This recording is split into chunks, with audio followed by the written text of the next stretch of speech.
मेरी तरफ से आदाब।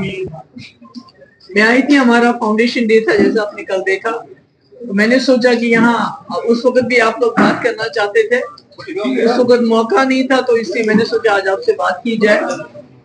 जैसा कि हम देख रहे हैं 5 अगस्त 2019 को हुए 6 साल हो गए, और उस वक्त जो जम्मू कश्मीर की, मैं तो उसको बर्बादी कहूंगी, तबाही की गई थी, 370 को खत्म किया गया, स्पेशल स्टेटस छीना गया ये कह के कि जम्मू कश्मीर में अब सब ठीक हो जाएगा, जम्मू कश्मीर में तरक्की हो जाएगी, जम्मू कश्मीर के हालात ठीक हो जाएंगे, जम्मू कश्मीर में अमन होगा, जम्मू कश्मीर में दूध की नदियां और शहद की नदियां बहेंगी।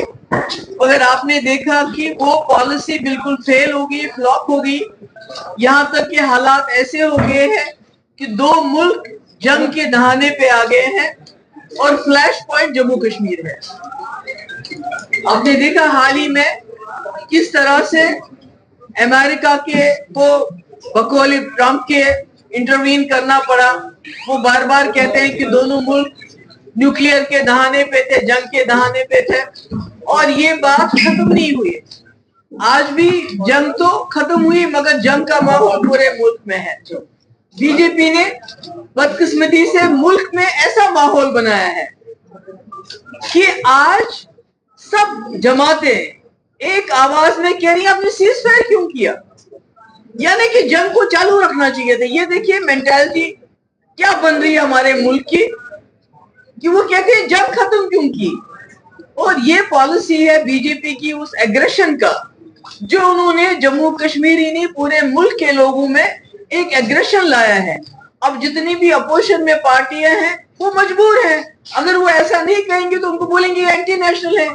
अगर कोई ये नहीं बोलेगा पाकिस्तान पे बम मारो, बोलेंगे एंटी नेशनल है। अगर कोई ये नहीं बोलेगा कश्मीर पे, जम्मू कश्मीर पे सख्ती करो, बोलते हैं ये जी एंटी नेशनल है। तो इसलिए सारा माहौल जो है इस वक्त बर्बाद कर दिया है। इंटरनली आप देखते हैं जम्मू कश्मीर के हालात को, पहलगाम का इतना बड़ा हादसा हो गया जिसमें इतने हमारे मासूम शहरी मारे गए। पिछले 6 साल से यूएपीए हो, पीएसए हो, रोज छापे, रोज लोगों को बंद करना, जेलों में हमारे हजारों के तादाद में लोग बंद हैं, मगर उसके बावजूद भी जम्मू कश्मीर के हालात पहले से बदतर हो गए हैं। सिर्फ यह है कि लोग खामोश है। पहले लोग खामोश नहीं होते थे, सड़कों पे आते थे, बात करते थे, मगर आज लोग बाहर से तो खामोश है पर अंदर से लावा पक रहा है। और यही वजह है कि आप देखिए हमारा मुल्क मतलब पाकिस्तान के साथ इस मुकाबले में आ रहा है। पाकिस्तान क्या है, इतना सा मुल्क तो है वो, उनकी फौज देखिए, उनकी जमीन देखिए, उनकी पॉपुलेशन देखिए, उनकी इकोनॉमी देखिए, हमारा 10वां हिस्सा भी नहीं है। मगर आज आप उनके साथ पूरी, क्योंकि आप वाजपेयी जी की पॉलिसी को छोड़ के कोई गोडसे की पॉलिसी अपना रहे हैं। अब देखिए हम जाते हैं वो बेगानी शादी में, अब्दुल्ला दीवाना पहाड़ में जाते हैं, अपना जो हमारा ये सारा रीजन है इसको हमने छोड़ दिया, हमने सार्क को छोड़ दिया, जहां हमारा मुल्क हिंदुस्तान लीडरशिप का रोल कर सकता था और उससे फायदा होता, उससे बजाय कि आप पूरे दुनिया में अपने डेलीगेट्स भेजते हो अपनी कहानी सुनाने के लिए कि हमने ऐसा क्यों किया, वैसा क्यों किया।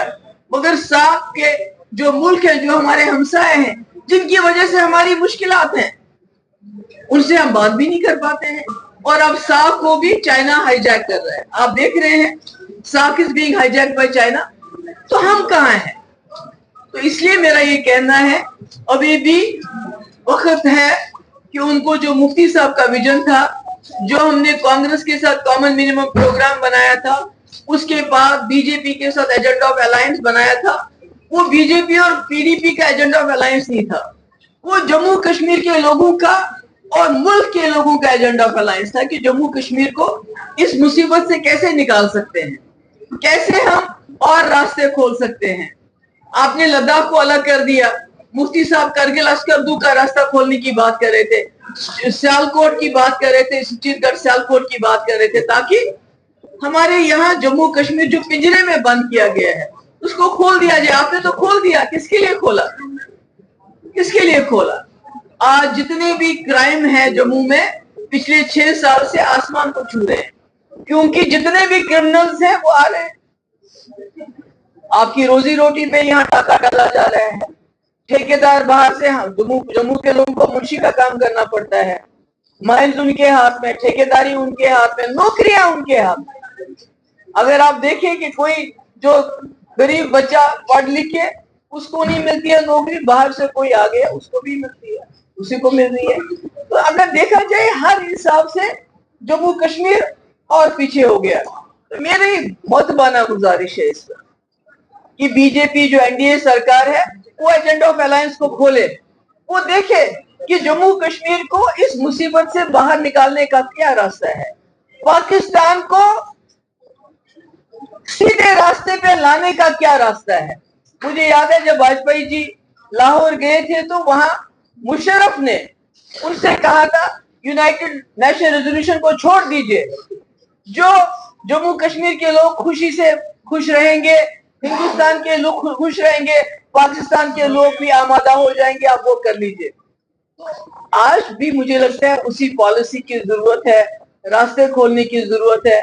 हमारे यहाँ बिजली का वादा किया गया था, बिजली मुफ्त देके मैंने देखा जम्मू में गर्मी में क्या हाल हो रहा है, बिजली की फीस कितनी ज्यादा हो रही है, बेरोजगारी कितनी है, ड्रग एडिक्शन कितनी है। अब तो पहले कश्मीर में तो मारते ही थे, पर यहाँ भी आप ड्रग के नाम पे लोगों को मारा जाता है। अभी हमारा एक हिंदू बच्चा, उसको बड़ा गरीब है, मुझे नहीं मालूम था उसका ड्रग के साथ कोई लेना देना था, मगर गोली मारना तो कोई जवाब नहीं। इसलिए मैं यही कहना चाहती हूँ कि पीडीपी ने कांग्रेस के साथ जब सरकार बनाई तो एक कॉमन मिनिमम प्रोग्राम बनाया जिसपे अमल हुआ।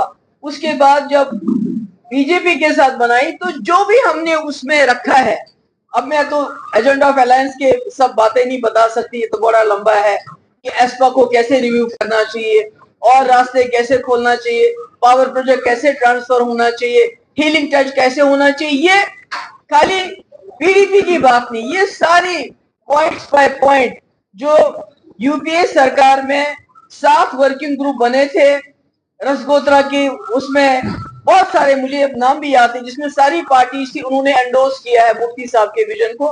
मैं कहती हूँ बीजेपी वालों को, एनडीए वालों को, इससे पहले कि आप कोई और बर्बादी करने के बारे में सोच रहे हो, क्योंकि आज उनका हो गया है कि कश्मीर में 6 साल सख्ती करने के बावजूद, लोगों को जेलों में डालने के बावजूद कश्मीर न सिर्फ जू का तू है बल्कि इंटरनेशनल लेवल पे, हम तो चाहते थे पहलगाम की दहशतगर्दी इंटरनेशनलाइज हो जाए, मगर उसकी बात किसी ने नहीं की।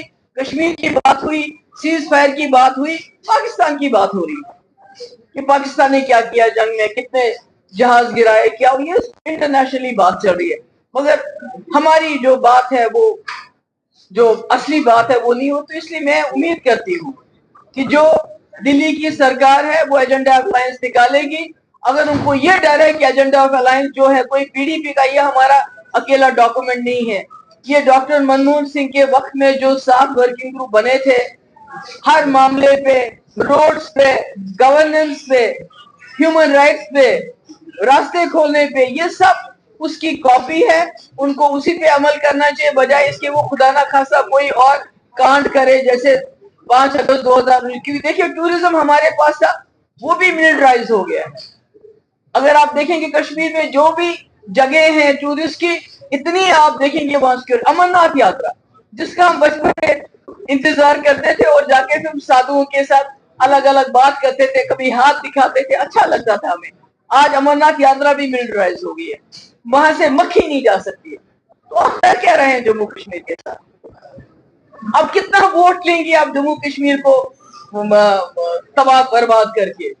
अब तो उससे भी काम नहीं चलता। अगर काम चल रहा होता तो आपको वोट की, जैसे राहुल जी कह रहे हैं कि ये वोटों की चोरी करते हैं, गलत नाम डालते हैं, फिर तो आपको उसकी जरूरत नहीं पड़ती। यानी वो भी अब लोग थक चुके हैं, पक चुके हैं जम्मू कश्मीर और जंगी माहौल से।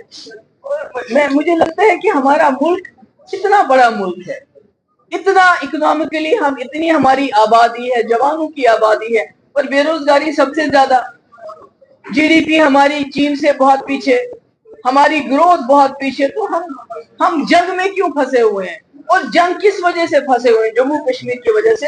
میں امید کرتی ہوں کہ جو ہمارے پرائم منسٹر ہے، میں نے بار بار کہا، اندرا جی کی طرح، واجپئی جی کی طرح ان کی ایک اتھارٹی ہے، لوگ ان کو کوشچن نہیں کریں گے.